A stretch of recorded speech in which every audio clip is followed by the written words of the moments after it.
Պարոն Փաշինյան, ձեր Արտոշարասյան կողմից վրաերթի ենթարկված հղի կնոջ դեպքում մեղադրյալ կա, մեղավոր կա Արամ Նավասարդյանը, որը մինչ օրս ոչ մի օր բանտում չի հայտնվել, ոչ մի օր պատասխանատվության չի ենթարկվել։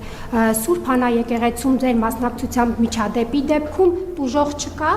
բայց դպրոցական տղան, որն ունի առողջական խնդիրներ, հիմա կալանավայրում է։ Ինչու է ձեր օրոք ժողովրդավարության բաստիոնում Հայաստանում արդարադատությունը ընտրովի եւ պարոն Փաշինյան, դուք ասում եք, որ եթե դուք վարչապետ չընտրվեք, մենք լրագրողներս 4 ժամ հետո մնալու ենք անգործ, հայտնվելու ենք ֆայլաբազարում։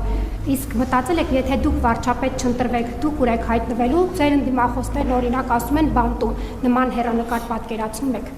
Գիտեք, ես իմ կյանքում բոլոր հնարավոր տեղերում եղել եմ, այնպես որ ինձ ոչ մի բանով չեք զարմացնի։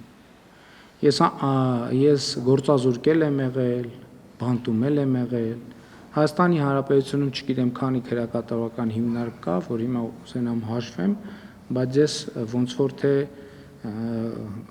առնվազն 4-5 քրեակատարական հիմնարկում եղել եմ, այսինքն նկատի ունեմ կյանքում տենց իրավիճակներ շատ քիչ կան, որում ես չեմ եղել, այնպես որ որևէ մեկը ինձ դրանով, այդ խոսույթներով չի զարմացնի, այստեղ առանձնահատկությունն է նա, որ ես մի բանի մասին խոսելիս գիտեմ ինչի մասին եմ խոսում, ես բազմաթիվ մարդիկ այդ նույն բանի մասին խոսելիս չգիտեն ինչի մասին են խոսում, որովհետև իրանք այդ բաները տեսել են կինոյում, գրքում չեն տեսել, որովհետև գիրք չեն կարդացել եւ պատմել են իրանց։ Իսկ ես ինչի մասին խոսում եմ, գիտեմ ինչի մասին եմ խոսում։ Արդարադատության մասին, գիտեք, արդարադատության ոլորտում մենք բազմաթիվ խնդիրներ ունենք, այնպես չի, որ մենք երջանիկ ենք Հայաստանում արդարադատության վիճակով, բայց դա չի նշանակում, որ ես ձեր նշած դեպքերը գնահատում եմ կամ պիտի գնահատեմ նույն կերպ,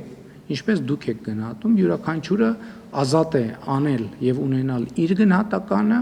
արդարադատության համակարգն էլ պետք է գործի իր ավասության շրջանակներում։ Մենք էլ պիտի բարեփոխումներ արդարադատության ոլորտի որպես դրա իրավասությունը ունեցող ինստիտուտներ շարունակենք այնքան ժամանակ, մինչև մենք ավելի լավ, ավելի լուրջ եւ ավելի ամբողջական վերաբերվենք արդարադատությանը։